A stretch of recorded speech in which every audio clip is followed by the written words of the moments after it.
नमस्कार साथियों, गौरव ज्ञान धारा में आप सभी का स्वागत है। आज हम एक नया टॉपिक पढ़ने जा रहे हैं जो मैंने YouTube पर नहीं पढ़ाया है इससे पहले भी। राजस्थान के प्रमुख व्यक्तित्व, वैसे व्यक्तित्व के अंदर जो प्रमुख अपन पढ़ने जा रहे हैं व्यक्तित्व, वो वे सारे के सारे किसी न किसी टॉपिक में अपन ने पढ़े हुए हैं, लेकिन स्पेशल जो व्यक्तित्व वाला, पर्सनैलिटी वाला जो टॉपिक होता है वो अपन ने नहीं पढ़ा है कि हाँ अब जो है प्रमुख प्रमुख व्यक्तियों के बारे में जाने, जैसे सूर्यमल मिश्र हो गए, जमनालाल बजाज है, सुभाराम कुमावत है। तो इन शख्सियत के बारे में जानने वाली ये अलग से जो है पहली क्लास है। और इसके अलावा भी आप लोगों को जो है बहुत सारी जानकारी इसमें मिलने वाली है।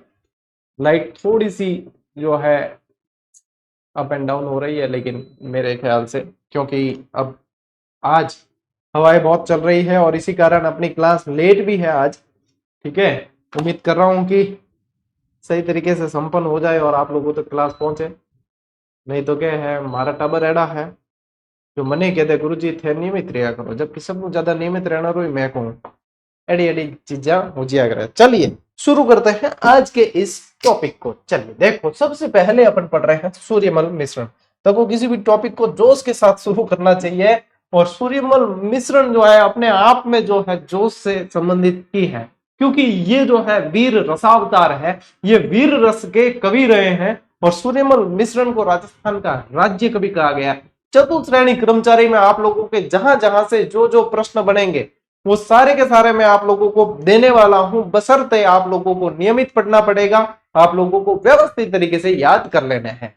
सबसे पहले अपन पढ़ रहे हैं सूर्यमल मिश्रण। सबसे पहला ही प्रश्न आप लोगों को ये पूछ सकते हैं कि निम्न में से किस लेखक को वीर रसावतार के नाम से भी जानते हैं या वीर रसावतार के रूप में भी जाना गया है? तो कौन है? सूर्यमल मिश्रण। राजस्थान के राज्य कवि का इन्हें दर्जा दिया गया। तो ये दोनों के दोनों आप लोगों के क्या है, मोस्ट इंपॉर्टेंट प्रश्न यहीं से आ गया। ठीक है, फिर देखो इनका जन्म जो है बूंदी के हिरना गांव के अंदर हुआ है, और ये बूंदी के ही राजा राव राम सिंह जी के दरबारी कवि थे। और यही अपने साहित्य वाली क्लास में भी अपन ने पढ़ा है, राव राम सिंह जी के दरबारी कवि थे। लेकिन इनमें क्या पूछा जाएगा आप लोगों को? इनमें पूछा जाएगा इनकी रचनाएं। ठीक है, इनकी पहली ही रचना जो है राम रंजाट थी। राम रंजाट जो है इन्होंने 10 वर्ष की आयु में लिखी। कितने? 10 वर्ष की आयु के अंदर ही इन्होंने राम रंजाट नाम की रचना लिखी, और ये राजस्थान की संस्कृति से संबंधित रही है। ये राजस्थान की कला संस्कृति से संबंधित जो है ये रचना राम रंजाट रही है। ठीक है, फिर इसके अलावा आप लोगों को ध्यान रखना वंश भास्कर, जिसे इनके दत्तक पुत्र मुरारी दान ने पूरा किया है। ठीक है, ये पूरा नहीं कर पाए थे। किसने पूरा किया है? मुरारी दान ने पूरा किया है। मुरारी दान ने पूरा किया है। ठीक है, फिर देखो इसके अलावा वीर सतसई। ठीक है, फिर इसके अलावा बलवंत विलास, फिर इसके अलावा छंद मयूख, फिर इसके अलावा धातु रूपावली और सती रासो। ये सारी की सारी रचनाएं किसकी है? सूर्यमल मिश्रण की है, राजस्थान के राज्य कवि। और प्रश्न ज्यादा पूछी तो कटु पूछी, इन रचनाओं नाम पूछी। और अय व्यक्तित्व आपने ध्यान रखना है राजस्थान का राज्य कवि सूर्यमल मिश्रण के बारे में। और एक और ही प्रश्न पूछ ले तो इनके ऊपर डाक टिकट भी जारी हुआ है। ये फोटो भी आप लोगों के काम का है। 2 रुपए का डाक टिकट दिख रहा है। ठीक है, यहां पे आप लोगों को ध्यान रखना है सूर्यमल मिश्रण। और ये हुआ है, यहां सन भी लिखा हुआ है, नहीं दिखे तो बता दो 1990। ओके, अब आओ जमनालाल जी बजाज। जमनालाल बजाज, इनके बारे में क्या प्रश्न बनता है? गांधी जी के 5वें पुत्र के रूप में किसे जाना गया? तो जमनालाल जी बजाज को। क्यों? गांधी जी के 4 पुत्र तो पहले ही हैं। ठीक है, रामलाल, मणिलाल, देवीलाल, हीरालाल, यहां कर 4 पुत्र हैं। तो इन्होंने जो है गांधी जी के जैसे कार्य किए, इसलिए इनको उपमा दे दी गई, उपाधि दे दी गई गांधी जी के 5वें पुत्र की। सीधी सी बात तो ये ध्यान में रखनी है आप लोगों को। जमनालाल बजाज से संबंधित इन्होंने क्या है, गांधी जी जैसे चरखा काटते थे वैसे ही ये भी चरखा काटते थे। ठीक है, इन्होंने चरखा संघ की भी स्थापना की, अजमेर में स्थापना की, फिर बाद में जयपुर में स्थानांतरित किया गया। ये सारी चीजें ध्यान में रखनी है। सबसे पहला प्रश्न क्या है कि इन्होंने चरखा संघ की वाली, पहला प्रश्न नहीं, पहला प्रश्न है इन्हें गांधी जी का 5वां पुत्र भी कहा जाता है। देखो जन्म हुआ है काशी का बास सीकर के अंदर। इन्हें गांधी जी के 5वें पुत्र के नाम से जाना जाता है। 1921 में सत्याग्रह आश्रम और 1923 में झंडा सत्याग्रह इन्होंने किया है। ठीक है, हिंदी के प्रबल पक्षधर रहे हैं ये, हिंदी के प्रबल पक्षधर रहे हैं और चरखा आंदोलन चलाया, चरखा संघ की भी स्थापना की। क्या ध्यान रखोगे? चरखा संघ, चरखा संघ में क्या ध्यान रखोगे? अजमेर में स्थापना की थी सबसे पहले, वो की थी 1925। फिर इसके बाद में इसे स्थानांतरित कर दिया गया जयपुर के अंदर। ठीक है, 1927। तो अब आप लोगों में कईयों के ये होता है ना, जैसे टेस्ट सीरीज में प्रश्न आ गया कि चरखा संघ की स्थापना या चरखा संघ का सन आ गया, तो कहीं 1925 उत्तर माना जाता है, कहीं 1927। तो आप लोगों ने 1925 पढ़ा है, तो आप लोग 1927 को सही मान के उस प्रश्न को गलत की उपमा दे देते। आप लोगों ने 1927 पढ़ा है तो 1925 वहां पे दे रखा है, आप गलत मान लेते हो, जबकि इसमें होता है डीप जाना। हम कई सारे जो है हमारे, जैसे मेरी खुद की अपने जीजीडी वाली टेस्ट सीरीज की बात करें तो उस ऐप के अंदर जो है 50,000 प्रश्न है। यानी कि आप चतुश्रेणी की टेस्ट सीरीज उठाकर देखोगे तो उसमें भी 7-8 हजार प्रश्न है। उसमें से 7-8 हजार प्रश्नों में हर स्टूडेंट जो है 8-10 प्रश्न में या 15-20 प्रश्नों में कंफ्यूज रहता है। उसमें उसे लगता है, फिर उसने जो पढ़ा है लिमिटेड पुस्तक आप लोग पढ़ते हो, ये सीधी सी बात है, और फिर आप लोगों को लगता है गुरुजी ये गलत दे रखा है, जबकि आपको प्रश्न समझना होता है, आपको उसकी गहराई तक जाना होता है, तब आप समझ पाते हो कि ये प्रश्न का ये उत्तर माना है तो क्यों माना है। आज राजस्थान की number 1 topic wise test series GGD की टेस्ट सीरीज है, जिससे लाखों बच्चे जुड़े हुए हैं। और वहां पे कई सारे बच्चे फिर आती है हमारे पास में बात कि गुरुजी वहां पे ये गलत दे रखा है। फिर जब हम खुद उस चीज को देखते हैं तब पता चलता है इस प्रश्न का लेवल ही यह है। हाँ, हो सकता है कि 8,000 प्रश्न में से 4-5 प्रश्न बाई चांस मानवीय भूल से हमसे भी हो जाए गलत, लेकिन रेगुलर वॉच किया जाता है, रेगुलर मॉनिटर किया जाता है, रेगुलर चीजें टच में रहती है, तो वो भी गुंजाइश नहीं रहती है। फिर भी मैं यही कहूंगा विद्यार्थियों को, आप फिर भी कहीं कुछ भी डाउट लगे तो अपने स्तर पे पहले शोध करें, पता लगाए कि क्या है, और आप लोगों को मन लगे ना कि हाँ हमने जो शोध लगाया वो सही है ये गलत है, तो फिर आपका वाला सही मान सकते हैं। लेकिन हमारी जो है पूरी टीम बहुत एक्यूरेसी के साथ में, बहुत विश्वसनीयता के साथ में उस पर काम करके उसको जो है व्यवस्थित तरीके से आप लोगों के समक्ष परोसती है। ठीक है, ये चीजें हैं। फिर भी हो सकता है 8,000 प्रश्न में 8 प्रश्न यानी कि 0.001% ही हो सकता है कि गलत हो, इसके अलावा हो ही नहीं सकता। ये बात तो तय है क्योंकि हम खुद उस पर काम करते हैं। ठीक है ना, इसीलिए कह रहा हूं अभ्यास जरूर करना, क्योंकि उनमें से प्रश्न आप लोगों को सीधे सीधे मिलेंगे। जैसे ये डाउट है ना, वैसे ही कई सारे डाउट आप लोगों के रहते हैं जो आप अभ्यास करोगे तभी क्लियर हो पाएगा। तो यहाँ पे ये ध्यान रखना, सीकर में हरिजन विद्यालय की इन्होंने स्थापना की है। किसकी की है? सीकर में हरिजन विद्यालय की स्थापना की है। जमनालाल बजाज के ऊपर भी डाक टिकट जारी हुआ है, लेकिन वो 20 पैसे का हुआ है। कितने का? 20 पैसे का। 20 पैसे का डाक टिकट इनके ऊपर भी जारी हो चुका है। अब ले स्क्रीनशॉट।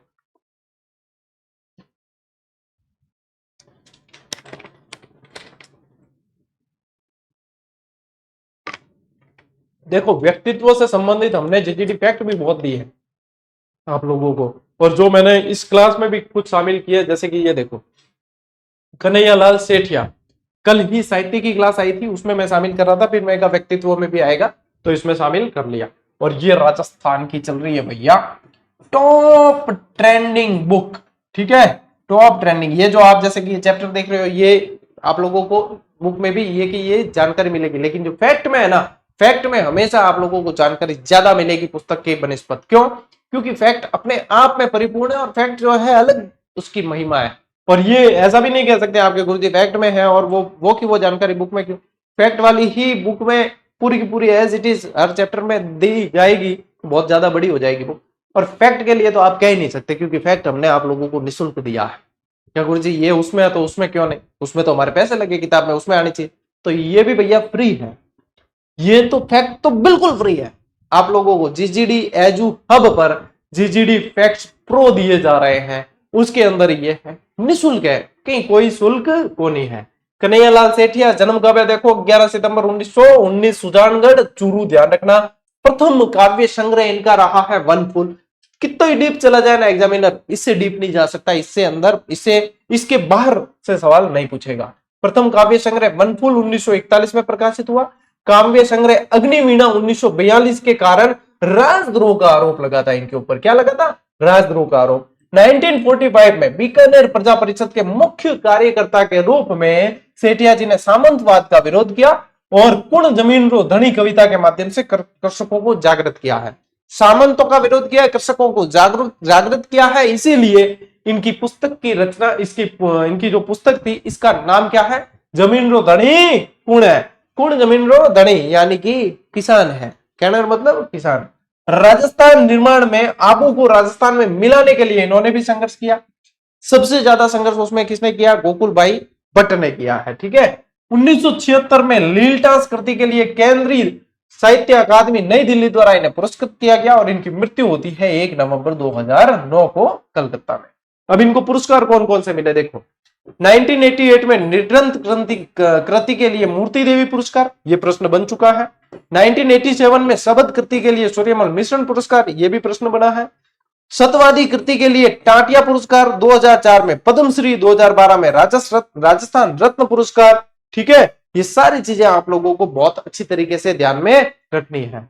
अब देखो जीजीडी फैक्ट प्रो नाम क्यों दिया गया है? क्योंकि प्रो में ऑलरेडी आप लोगों को ये चीज फैक्ट के साथ में 1-2 प्रश्न भी दिए जाते हैं कि इसमें से कौन सा प्रश्न बन सकता है, कैसा बन सकता है। जैसे कन्हैयालाल सेठिया को किस कृति के लिए 1988 में मूर्ति देवी पुरस्कार दिया गया था? और साथ ही साथ है ना, आप लोगों को इसके साथ ही जो है उत्तर भी दिए जाते हैं कि उत्तर साइड में दिए जाते हैं कि आप लोग जो है प्रश्न पे अच्छी तरीके से संक्रिया कर ले, उसके बाद में उत्तर देख लेना। जैसे कि यहाँ पे पहले का उत्तर क्या है? निर्ग्रंथ के लिए, तो ये देखो 1988 में निर्ग्रंथ के लिए दिया है, बता रखा है ना। दूसरा प्रश्न देखो, कन्हैयालाल सेठिया को किस काव्य संग्रह के कारण राजद्रोह का आरोप लगा? तो सबसे पहले ये यहीं पे अपन ने पढ़ा है, ये देखो अग्निवीणा के कारण। किसके कारण? अग्निवीणा। तो दूसरे का ए। ये है भैया जीजीडी फैक्ट प्रो। मिल कहां रहे हैं? ये मिल रहे हैं आप लोगों को जीजीडी एजू हब टेलीग्राम चैनल पर, और बिल्कुल निशुल्क दिया जाता है। हमारा तो मतलब बहुत एफर्ट रखता है, आप लोग खरीद नहीं पाओगे इसलिए निशुल्क दिया जाता है। ठीक है ना। चलिए लीजिए स्क्रीनशॉट। चलो भाई देखो, शोभाराम कुमावत से रिलेटेड अभी ही कुछ 1-2 एग्जाम से पहले एक शानदार प्रश्न बना था और वो जो है अपनी पुस्तक के अंदर कवर हुआ था। मुझे अच्छा लगता है जब कोई अच्छे लेवल का प्रश्न बने और वो भी अपन कवर करें तो मजा आता है। देखो, अलवर प्रजामंडल से संबंधित रहे हैं। 1942 में भारत छोड़ो आंदोलन के समय गांधी जी के आह्वान पर वकालत का त्याग किया था और इसी लैंग्वेज से प्रश्न बना था। ठीक है, इस लैंग्वेज से बना था। प्रश्न क्या था? प्रश्न में असत्य को छांटना था। उसमें दे रखा था कि असहयोग आंदोलन के समय जो है इन्होंने वकालत त्यागी। अब देखो, वकालत तो त्यागी है और असहयोग आंदोलन के समय ही ज्यादातर ऐसे त्याग व्याग किए थे, तो लोगों ने समझा कि वही उत्तर है, जबकि इन्होंने त्यागी है भारत छोड़ो आंदोलन के समय। यहीं पे जो है बात पकड़नी थी। ठीक है ना। शोभाराम कुमावत से संबंधित एकीकरण के समय आपको बताइए मत्स्य संघ के ये प्रधानमंत्री मनोनीत हुए हैं। ठीक है ना। तो ये यहीं से इनके बारे में ये प्रश्न बनते हैं। आगे बढ़ो। राम नारायण चौधरी सीकर के नीमका थाना क्षेत्र से है। पहले नीमका थाना जिला बढ़ गया था, अब वापस सीकर के अंदर है। तो सीकर के नीमका थाना क्षेत्र से ये संबंधित रहे हैं और राजस्थान सेवा संघ के कार्यकर्ता रहे, साथ ही साथ बिजोलिया किसान आंदोलन के सक्रिय नेता रहे हैं। 1930 में सविनय अवज्ञा आंदोलन में इन्होंने भाग लिया था और राजस्थान के जो प्रसिद्ध समाचार पत्र हैं, तरुण राजस्थान, नवीन राजस्थान और राजस्थान अपने केसरी, तो विजय सिंह पथिक और इनका सबका नाम जो है जुड़े, क्योंकि राजस्थान सेवा संघ से जुड़े हुए हैं ये। तो यहाँ पे देखो, राजस्थान सेवा संघ से जुड़े हुए हैं और ये समाचार पत्र भी राजस्थान सेवा संघ से संबंधित रहे, तो इन समाचार पत्रों के संपादन से ये जुड़े रहे हैं, संपादन से जुड़े रहे। इस चीज को भी ध्यान में रखना है। राम नारायण जी चौधरी। ठीक है। अब ले स्क्रीनशॉट।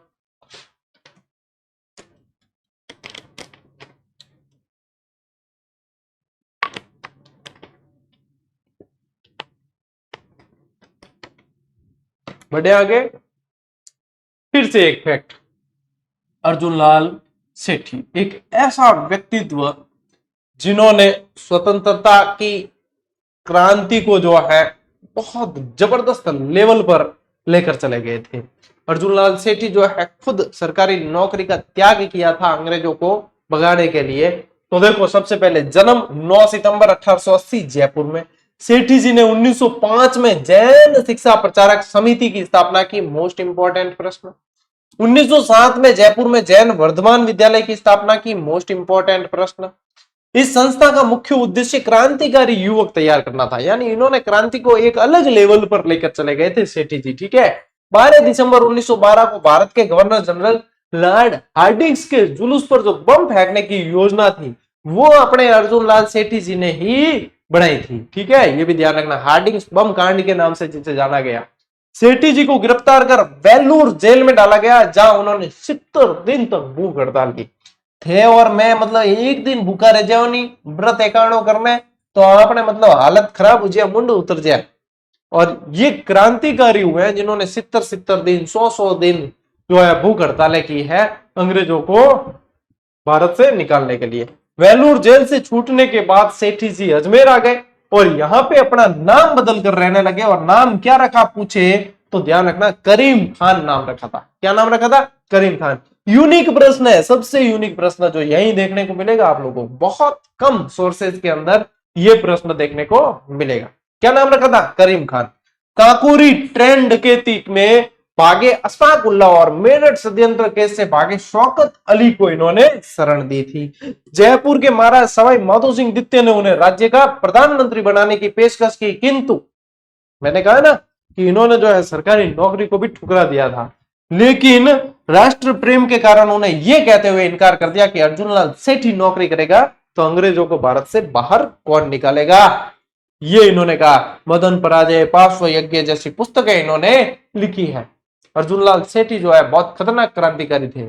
ठीक है ना, तो ये सारी चीजें ध्यान रखनी। और इसमें ये तो जैसे लाइन ज्यादातर को पता है कि अर्जुनलाल सेठी नौकरी करेगा तो अंग्रेजों को कौन निकालेगा, लेकिन ये पूछे कि पेशकश किसने की थी नौकरी की, तो आप लोगों के प्रश्न यूनिक बनेगा। माधो सिंह द्वितीय।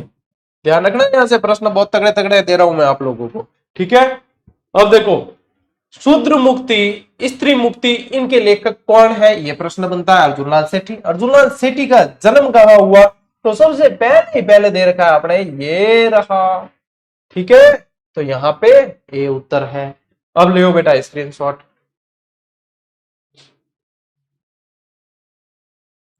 चलो बेटो आगे। गोकुलबाई भट्ट। प्रश्न जो है आप लोगों को बनेगा, आप लोगों के प्रश्न, ये देखो गोकुलबाई भट्ट का फोटो भी देख लो। तो इन्हें कहा जाता है राजस्थान के गांधी। क्या कहा जाता है? राजस्थान के गांधी। याद रह जाइए, राखणो ही पड़ी आप, मतलब फोरो प्रश्न है। हाँ, फोरो प्रश्न है, ज्यादा की मुश्किल नहीं है। देखो सिरोही जिले के हाथल गांव के ये निवासी थे। गांधी जी से प्रभावित होकर स्वतंत्रता आंदोलन से जुड़े। सिरोही प्रजामंडल के संस्थापक रहे हैं। माउंट आबू को सिरोही में यानी कि राजस्थान में ही रखने के पीछे जो व्यक्ति खड़ा था वह गोकुलबाई भट्ट ही थे। ठीक है। भूदान आंदोलन किसने चलाया था? भूदान आंदोलन विनोबा भावे। किसने चलाया था?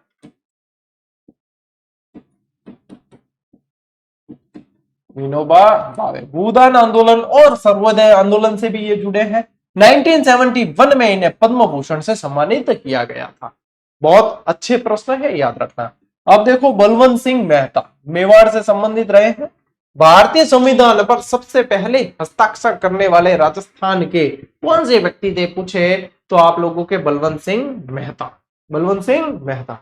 1915 में प्रताप सभा की स्थापना की। 1929 में लाहौर अधिवेशन में हिस्सा लिया। 1930 के कराची अधिवेशन में भी इन्होंने भाग लिया। ऐसी लैंग्वेज से प्रश्न बनते हैं बेटा, ऐसी लैंग्वेज से अब प्रश्न बनते हैं और उसमें प्रश्न बना देते हैं आप लोगों के सत्य और असत्य से रिलेटेड।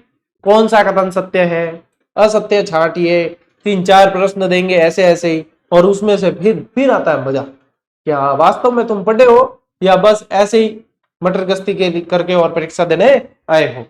1942 में भारत छोड़ो आंदोलन में भाग लिया और 1943 में वनवासी छात्रावास की स्थापना की। मैं कह रहा हूं आप लोगों के इन व्यक्तित्वों में से प्रश्न बनेंगे तो आप लोग सबसे आगे खड़े पाओगे अपने आप को।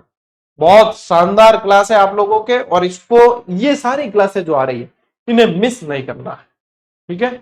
एक टाबर काले कमेंट करियो क्या गुरुजी थ्योरी की क्लास मत लो थे एमसीक्यू कराओ। अब देखो आ- आप में से जो ऐसा कमेंट करता है ना, उसे ऐसा इसलिए लगता है कि उसने कहीं ना कहीं पेड कोर्स ले रखा होता है, उसके पैसे लग गए हैं थ्योरी की क्लास के, तो उसे कोई एमसीक्यू करा दे तो देख ले कि हाँ प्रश्न देख लें और बस डायरेक्ट। तो ऐसी बात है बच्चों कि थ्योरी की क्लासें विद मतलब पूरे सिलेबस के अनुसार राजस्थान के अंदर कहीं आती है तो सिर्फ गौरव ज्ञान धारा यानी कि जीजीडी पर ही आती है पूरी पूरी, और अपनी आज दिन तक एक भी पेड क्लास नहीं रही है सारी क्लासें। यानी कि आप लोग ये समझते हो ना कहीं पे पैसा देके आप जो थ्योरी की क्लासें ज्वाइन करते हो वो यहाँ पे निःशुल्क चलती है। अब आप में से लगता है आप में से किसी को कि ये नहीं चला के सर वो चलाएं, तो उनके लिए मैं कहना चाहूंगा कि आप लोगों को ऐसा लग रहा है क्योंकि आपने ले लिए, लेकिन यहाँ हजारों बच्चे सिर्फ और सिर्फ इन क्लासेस के भरोसे पढ़ रहे हैं, तो थ्योरी की क्लासेस तो सिर्फ यहीं पे चलती और चलेगी। मैं आप लोगों को युद्ध काल में भी मिलूंगा, मैं आप लोगों को शांति काल में भी मिलूंगा।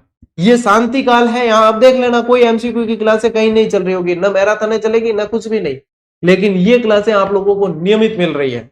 और जब युद्ध काल आएगा तब चलेगी, मैराथन चलेगी, एमसीक्यू की क्लासें चलेगी, तब भी मैं मिलूंगा। मैं मैराथन भी दूंगा आप लोगों को, एमसीक्यू की क्लासेस भी दूंगा, और मैं थ्योरी भी करवा रहा हूं। मैं जीजीडी फैक्ट भी देता हूं आप लोगों को, हर रोज मैं जीजीडी डेली डोज भी देता हूं आप लोगों को, यानी कि पढ़ने का पूरा माहौल दिया जा रहा है। मैं आप लोगों को राजस्थान की सबसे सस्ती टेस्ट सीरीज सबसे बेहतर गुणवत्ता के साथ में दे रहा हूं। तो बेटा ऐसा है कि जो पढ़ रहे हैं उन्हें पढ़ने दीजिए, आप लोगों के पास में वो संसाधन है, इसका मतलब ये नहीं कि सभी के पास में वो संसाधन है, ठीक है, इस बात को समझें। और बात करते हैं एमसीक्यू की, तो देखो मास्टर तो मैं सीधी सट कहूंगा कि मैं जब भी मैराथन पढ़ाऊंगा या कोई भी मास्टर मैराथन पढ़ा रहा है एमसीक्यू पढ़ा रहा है, सीधा सीधा है हमारा हित उसमें ज्यादा होता है, चैनल अच्छा बूस्ट करता है और उसमें जो है ज्यादा बच्चे जुड़ते हैं तो हमें मजा आता है। लेकिन फायदा आपको एमसीक्यू सोल्व करना है तो वो मैंने उपलब्ध करवा रखा है टेस्ट सीरीज, 50 60 70 रुपए के शुल्क में जो टेस्ट सीरीज में हजारों प्रश्न दिए ना, और आप अपने सेल्फ लेवल पे जब मिलाओगे तभी आप लोगों को सीधा फायदा होगा, तब तो है आपको फायदा। नहीं तो फिर हम तो भाई मैराथन लेंगे तो हमारे चैनल होते हैं सबके बूस्ट, और ये बात आपको कोई नहीं कहेगा, खास तौर पे जो मैराथन लेते हैं वो बिल्कुल नहीं कहेंगे। अगर फायदा हो सिर्फ पढ़ाने का ही तो सभी जो थ्योरी पढ़ाएं यूट्यूब पर आकर फ्री, तब तो मजा भी आए कि हाँ भाई सब जने थ्योरी पढ़ा रहे हैं, चाहे देखे नहीं देखे। अब यूं भी है कई जने तो थ्योरी पढ़ाने भी लग जाए लेकिन स्टूडेंट देखते नहीं। तो ये है अपने तो विशेष प्रेम रहा है कि अपने चाहे कुछ भी पढ़ा हो स्टूडेंट देखते ही देखते हैं और प्रेम देते हैं। तो इस बात को समझा करें और सलाहकार न बने, हमें अपने अनुसार काम करने दें कम से कम। यूं है कि सलाहकार हर भारत के हर घर में सलाहकार और चिकित्सक जन्मजात पैदा होते हैं, ठीक है। तो कम से कम सलाहकार कम से कम बढ़ने की कोशिश करो, हमें पता है कि कब क्या पढ़ाना है, पढ़ाने दो ढंग से, क्योंकि आप लोगों के पास में संसाधन है, कई सारे बच्चे हैं जिनके पास में नहीं है, हम जानते हैं, इसीलिए यहाँ पे थ्योरी की क्लासें आ रही है। ले स्क्रीन शॉट लो, टाइम आज देखो थे कारण घणो खोटी करा दियो। चलो आगे बढ़ो, स्वामी केशवानंद, स्वामी केशवानंद, ठीक है। देखो जन्म 12 मार्च 1883 मंगलूना सीकर, एक बार यहां से प्रश्न बना है। बचपन का नाम बीरमा, शिक्षा संत के नाम से जाने गए, मोस्ट इंपॉर्टेंट गांधी जी से प्रभावित होकर 1921 से 31 तक स्वाधीनता आंदोलन में भाग लिया और जेल की यात्रा की। केशवानंद जी ने 1932 में संगरिया में जाट विद्यालय का संचालन किया। 1948 में इसका नाम ग्रामोत्थान विद्यापीठ संगरिया कर दिया गया, इसी संगरिया जाट विद्यालय है ना इसी का। 1944 से 1956 तक बीकानेर के रेगिस्तानी गांवों में लगभग 300 पाठशालाएं खुलवाई, और इन्होंने साधु आश्रम फाजिलका में वेदांत पुष्प वाटिका पुस्तकालय शुरू किया। देखो ऐसी जानकारियां कहीं मिलती है क्या, सिर्फ जीजीडी फैक्ट में, किताबें टटोल लो आप, लेकिन ये जो है जानकारियां रेयर है। 1905 में कुंभ मेले प्रयाग में जो है महात्मा हीरानंद जी अवधूत ने बीरमा को स्वामी केशवानंद नाम दिया, तब से इनका नाम क्या हुआ केशवानंद। 1905 से पहले जो है ये बीरमा के नाम से ही जाने गए। स्वामी केशवानंद आप लोगों को पूछ ले कौन से संप्रदाय से संबंधित थे, तो उदासी संप्रदाय से जुड़े हुए थे। और स्वामी केशवानंद 2 बार राज्यसभा सदस्य भी रहे हैं, 1952 से 58 और 58 से 64। 9 मार्च 1958 को राजस्थान के तत्कालीन मुख्यमंत्री द्वारा इन्हें अभिनंदन ग्रंथ भेंट किया गया, ठीक है, ध्यान रखना। और आप लोगों को ध्यान रखना है कि स्वामी केशवानंद जी के नाम पर जो है राजस्थान कृषि विश्वविद्यालय भी जाना जाता है, 2009 में जिसका नाम रखा गया है। ठीक है टाबरों, देखो शिक्षा संत के नाम से जाना गया। केशवानंद जी का जन्म कहाँ हुआ था? मंगलूना। कौन से गांव में, कहां पड़ता है? सीकर। स्वामी केशवानंद जी के बचपन का नाम क्या था? बीरमा। तो इसी के साथ साथ अपने प्रश्न भी देखें कि कहाँ क्या क्या कैसे प्रश्न बन रहे हैं, उनको भी देखते हुए अपने को आगे बढ़ना है। ले स्क्रीनशॉट।